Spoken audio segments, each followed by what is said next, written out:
আমার অটোটাই গত সোমবার দিন লয়ে গেছে।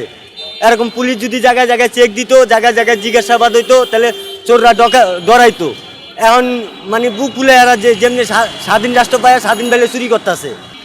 এই কি ধরা খাইছি, এরকম হাজারো ড্রাইভার ধরা খাই যায়। এই স্বাধীনতার ফল পাইতাছি আমরা এই বেলে, সামনে আগামী এই বেলে 5 বছর চলতে থাকলে এই দেশের গরিব ভাত খায় বাঁচতে পারবো না, না খায় মইরা যাবে এমনি। যেরকম আজকে আমি 1 লাখ টাকা ঋণ হয়ে গেছি, এই কিস্তিতে টাকা লইয়া আমি এই গাড়ি কিনছি, একটা কিস্তি দিতারি নাই বড় ভাই, চোরে গাড়িটা লয়ে গেছে।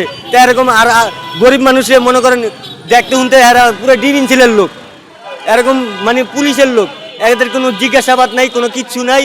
এরা মন স্বাধীন চলতেছে, মন স্বাধীন গরিব মানুষের ভাষা দিতেছে জায়গায় জায়গায়। এরকম আজকে আমি ফাইসা গেছি, কালকে আরো রিক্সাওয়ালা ফাইসা যাইব।